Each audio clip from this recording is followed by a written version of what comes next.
Hi everyone and welcome to the French Watch Collector. Today on the bench we have a very nice watch, a Zenith Elite, automatic, you see, a gold case, beautiful dial, very simple design, very elegant as well, like it's a very classy watch.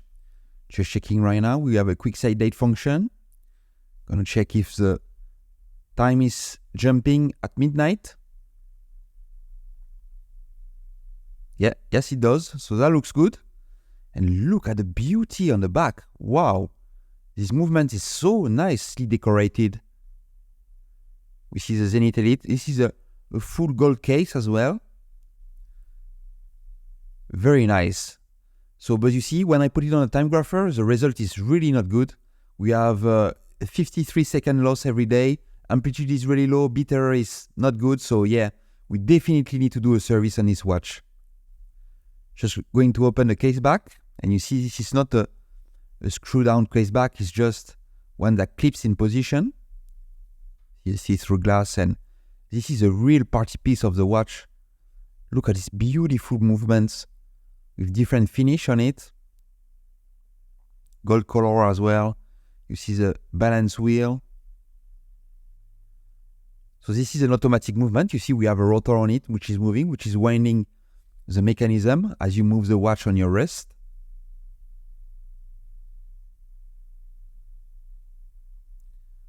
Okay, so we're gonna take the movement out of the case, and what we're gonna do on this watch, we're gonna do a full service, which means we're gonna disassemble the watch, all the different parts of this beautiful mechanism.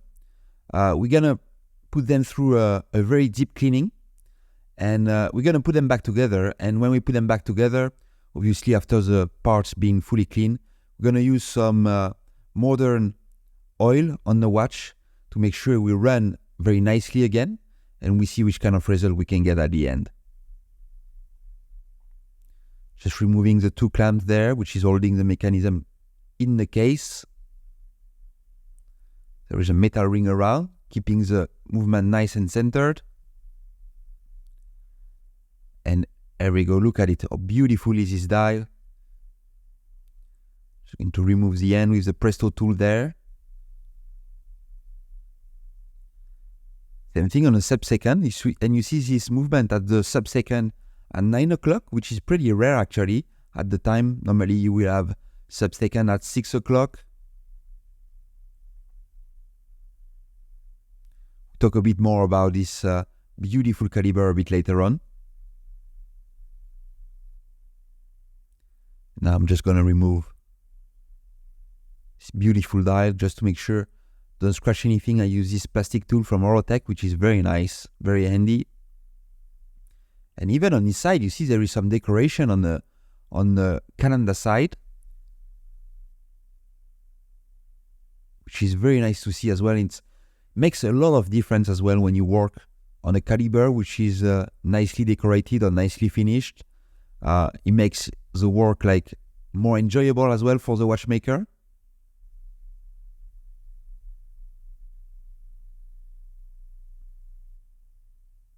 Just removing now all the calendar mechanism.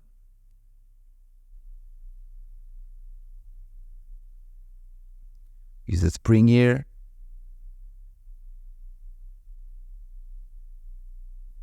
Now we just move back to the balance side. Just remove, you see this wheel, which is for the winding, driving the rotor of the winding system. And we have a couple of reversing wheel here underneath. Just need to remove, it's a bit tight. There we go. And you see like you have like different type of decoration as well on this movement, but you see as soon as I remove the parts underneath, there is no decoration. So actually, it's done like way, like obviously when you look at the watch, the decoration, you see it everywhere, but they did not do the decoration under the parts or if it's below another parts, because obviously this is extra cost to do all this decoration on the movement. You see underneath, the metal is bare metal, there is no decoration. So it's purely visual.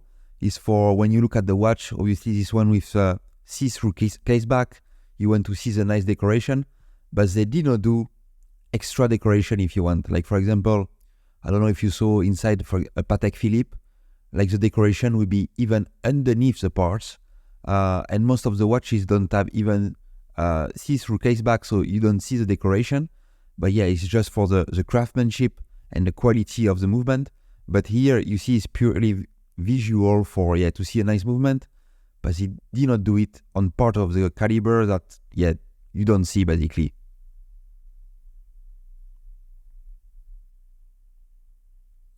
Just removing now the keyless work. And you see this keyless work is a bit different. Like this is very tight to remove.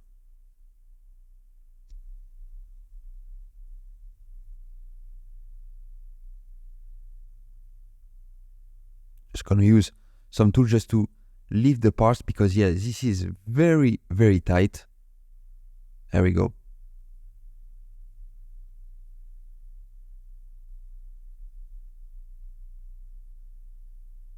That is as a part of the way.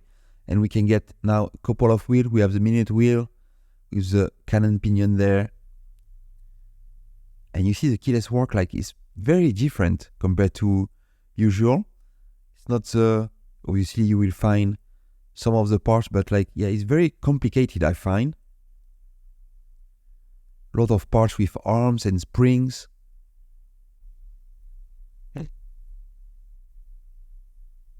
Just need to remove this one. Go. And now we have the setting lever here. And the last few parts I just remove. No, this is not a part actually. Just peg the jewels to remove any dried up oil or grease on the jewel. Just going to do that as well on all the bridges and all the jewels which is on the watch. We will see now, just see doing on the main plate. Getting out of the jewels from the shock spring that we will clean as well in the machine. And just kept the part you see on the caliber. This is the hack system. This is to stop the balance wheel when you pull the crown out. Is to stop the watch running. Just placing the balance. Because again, that's a safe place to keep it during cleaning when we put it in the machine a bit later. Because you don't really want to damage the very fragile air spring.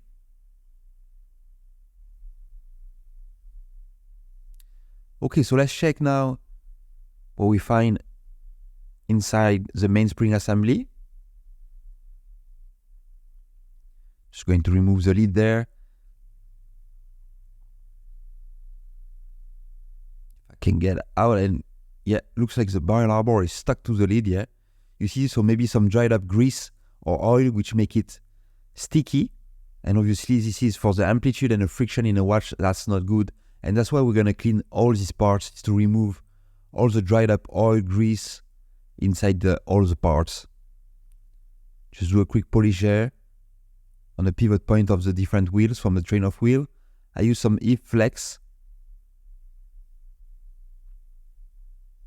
And I put all the parts in baskets.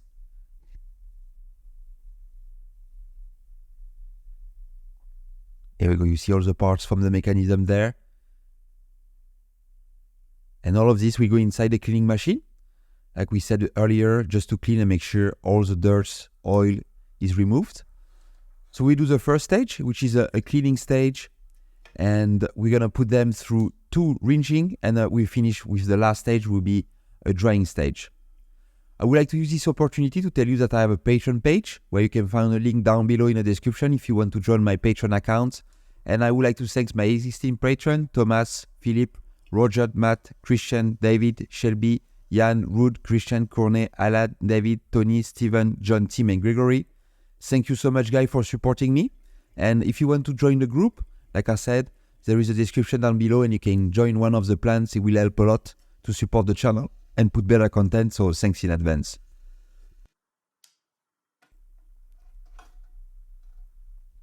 Okay, so now the parts are fully clean, fully dry. We can carry on and reassemble the watch.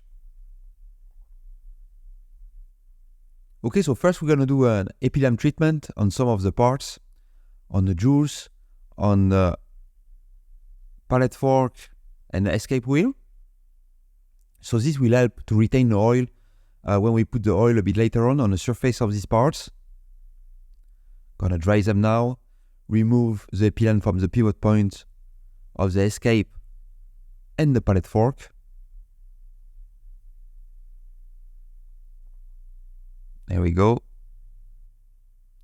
And now I'm just gonna put a drop of 9010, so it's like a very thin oil inside the jewel. And I'll put the chaton back on top, and the oil is capturing between these two parts. Do the same thing on the other side.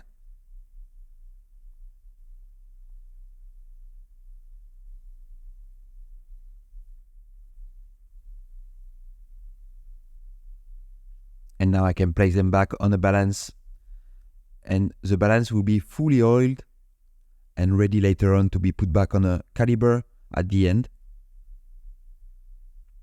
Okay, so this caliber, which is a Zenith 6080, you see, like, with a very nice decoration, and it was used in this Elite range. So the Elite range from Zenith actually was like, he has a kind of dressy, simple watch with a lot of precious metal, like you see, for example, this one in gold. So a bit like, higher quality if you want, or higher, range in type of dress watch. And this caliber 680 was created in 1994 and actually still used today on by Zenith. Obviously, there is some different variation.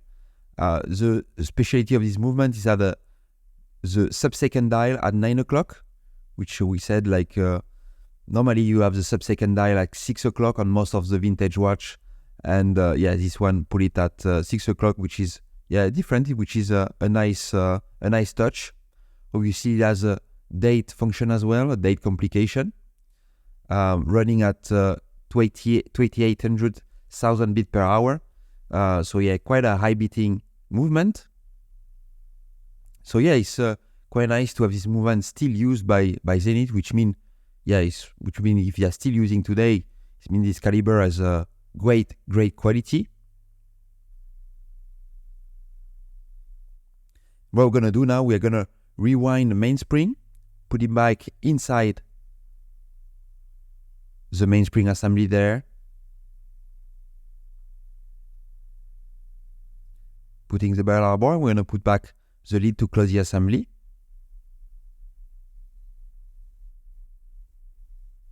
That's what I like to do before I start working on a watch. I like to do all the sub-assemblies, oil the jewels on the balance, so like that is done for later on. And when everything is done, I can start on the caliber and reassemble everything. I don't have any sub-assemblies to do anymore most of the time. I'm just closing the barrel assembly. Oiling, you see the pivot point there with my automatic oiler. And you see this red oil, which is a 9104. So slightly thicker than what we use for the jewel on the balance assembly, which is a medium viscosity. This one, medium viscosity oil.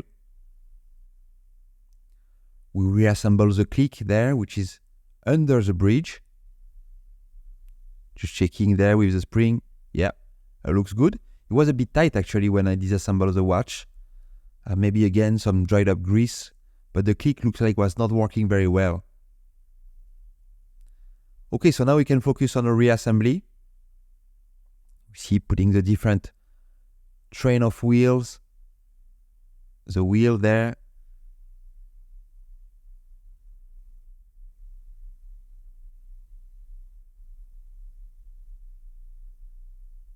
And the escape, the last one here. There we go. We have the full train of wheels, so we can put the bridge back on top and align all the jewels. You see, this is this little pink ruby color stones there. And you see me tapping there. Just make a small vibration and see if all the pivot point going to fall in the jewels. And actually look on his watch. Just put a gentle pressure and all the wheels are in the pivot point straight away. So that's quite nice. Doesn't happen all the time. Sometimes you have to fiddle a bit with each wheels to make them fold out in the jewel, but there you went in straight away. Okay, now we're gonna put like all the other wheels for the other bridge. Okay, you see me putting some oil there because I will not have access later to this pivot point. And I can put this big bridge. Just, there we go, making, again, we need to align each pivot point underneath.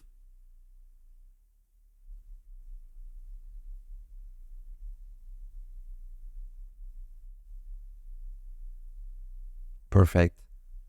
Looks like all the pivot points are aligned on this wheel, so we can secure the bridge with the screws.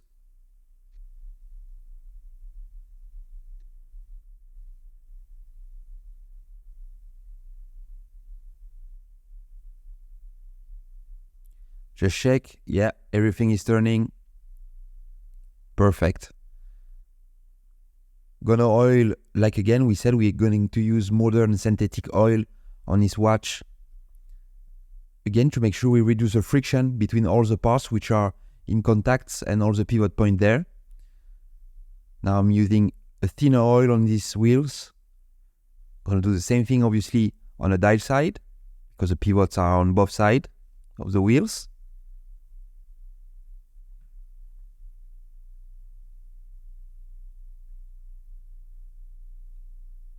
Perfect.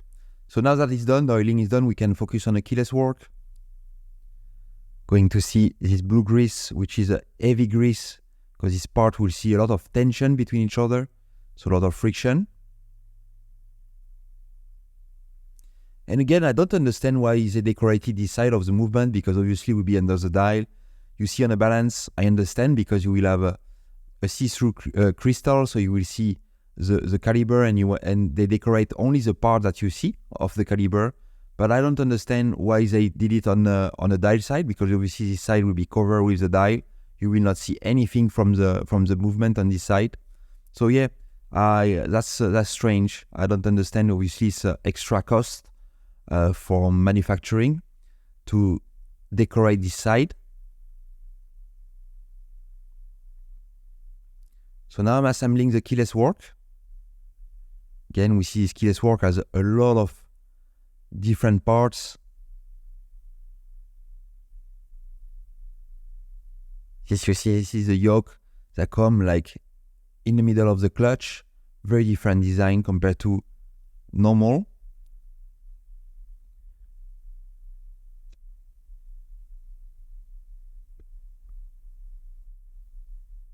Okay, and now you will see me oiling as well all the different contact with the spring, all the different pivot point. Again, to make sure the action is smooth and you don't wear down the parts too quickly. And that's why it's important to do your service regularly on a watch. It's like on your car, if you have a service every year, yeah, on your watch it's like between, I don't know, 5 to 7 years normally. Yeah, obviously the oil at one point will dry up. The seals as well that's used on a watch will dry up and will not do their job, so we'll have the risk of getting some water inside your watch. If you do it every 5 to 7 years, you will get no problem. Obviously, it's on the safe side. But if you do it, like if you take a risk to do it like every 10 years, 15 years, obviously you run the risk of damaging some parts inside the calibers, because the oil will not do the effect anymore, or you will run the risk as well from the seals to be totally dried and get some moisture inside your watch. So that's why, yeah, obviously if you do it every 5 to 7 years, that's very safe to do it. You will not run any risk. But yeah, if you do it like above these dates, yeah, you run the risk of damaging your watch. So after, obviously, it's like a personal choice. But yeah, I will advise you to do it. And obviously, when you do a service like we're doing right now, all the parts will be disassembled, clean, and put back together with proper oil, and your watch will be ready again for another 5 to 10 years. So yeah, that's something that you really need to do on your watch if you want to keep them for a long time, and if you want to avoid extra cost as well if parts get damaged inside your watch.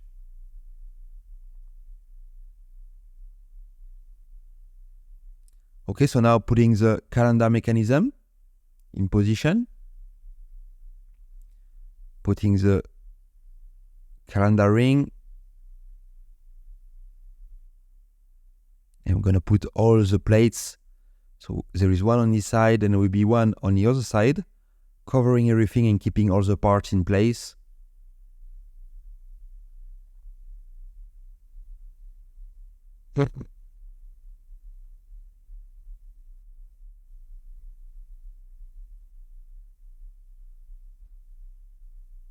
Okay, that's done for one side. Just oiling there. We have a wheel underneath under the spring. Putting the jumper spring for the date. And again, I'm gonna put this plate in position, holding it by 2 screws. And this one is holding as well the spring. I would just put it in place underneath.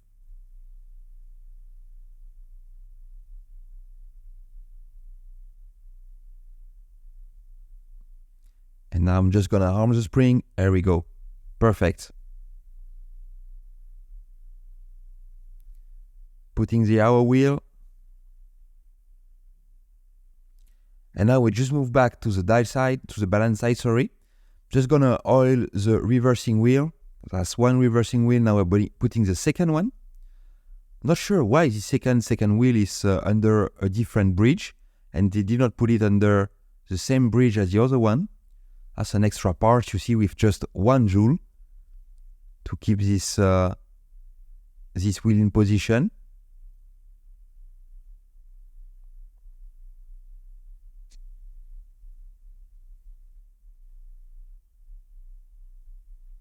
Oiling the joule there as well. And now we're gonna put the escape. And you see with the escape bridge here, which is very nicely decorated.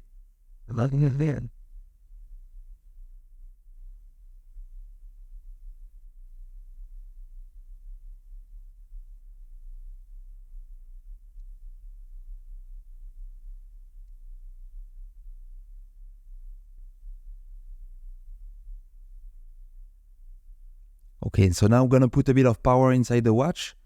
Just a quick wind. We see the winding system turning as well when we wind the watch. And now we can put balance in position.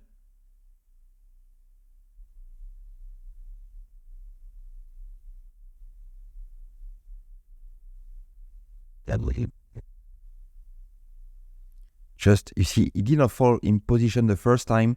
So when it doesn't, you see, I like to do it like in it to goes.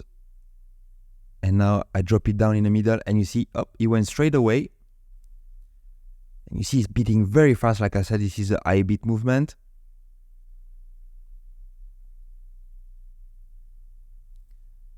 Okay, we're gonna put now the wheel that makes the connection with the rotor for the winding system. To put it on this big pivot point there. And it kept in place with these parts underneath that come and lock it in position. Perfect. I did not do anything on the dial. I did not touch it. It looks pretty clean. So I'm just gonna secure it now by screwing the dial fit screw.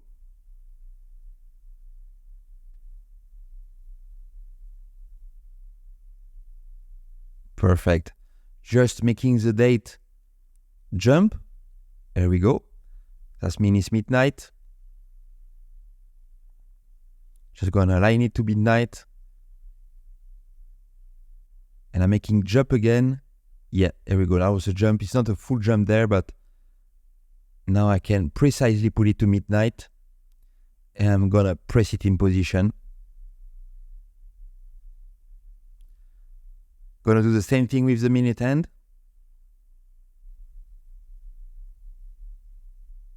Align it to midnight. And gonna press it. Perfect. Let's just check the jump. Yeah, perfect. The jump is bang on around midnight. So that's very nice. And now we put this sub-second and which is at 9 o'clock on his watch. Just gonna do a quick ultrasonic cleaning on the case parts. And actually, if you want to buy this ultrasonic machine, I have a 5% discount. You can find the link down below in the description.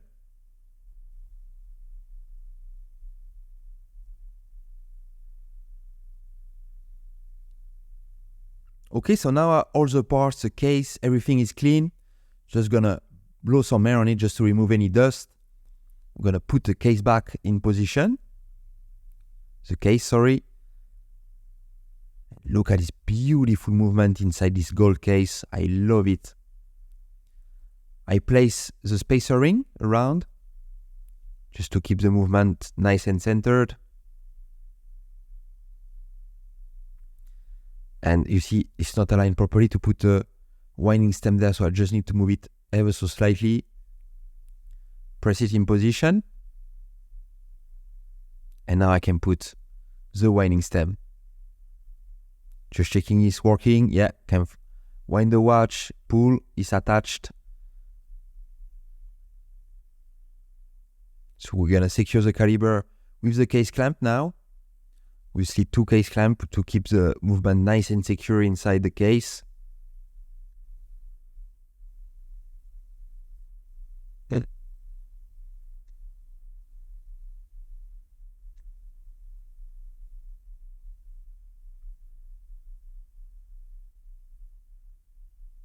So what we're gonna do now, we're gonna adjust, you see, by moving this little pallet. That's to adjust the rate, and this is to adjust the bit error, this one. And you see on a time grapher, it was really not good, the reading. So I will move the palette that I just showed you. And what we're gonna do, we're gonna first, you see, by moving it, we see the rate coming to close to 0, and the bit error is bang on at 0. Sorry for the autofocus there, but you see now it's running pretty well. So what we're gonna do, we're gonna leave it as is. What I like to put it, I'll put it on a winder for like a couple of days, just to make sure the automatic winding is working as well. The date is jumping. Putting back now the rotor. And we see what kind of result we get later on after leaving the watch for a few days on an automatic winder. Placing back the case back. Close the watch. And for this, obviously this is a friction mounted case back. I'm going to use my custom press from Morotech just to press it down. Beautiful press. And I will put the link down below if you want to buy one of these press. This one being the carbon edition. Very nice one. Demagnetize the watch. And I would like to use this opportunity to tell you that I have my own website. You can find the link down below in the description or just on the right corner there, where you can go to see some of the watches that I restored on the channel and which are for sale on my website. And as well, if you want to send me your watch for service, like for example this beautiful Zenith Elite, you can go there and contact me, and I will be very happy to restore and service your watch. And you see after a couple of days, look how the watch is running. It's running very well, just gaining a few seconds a day. The amplitude went back up to 280, which is very good result. And the bit error is right around 0 at 0.1. So yeah, this watch is running like new again. Very nice result on a time grapher. And look at this beautiful, beautiful Zenith Elite. I hope you like this restoration and this service, and I will see you next time for my next video. Bye bye.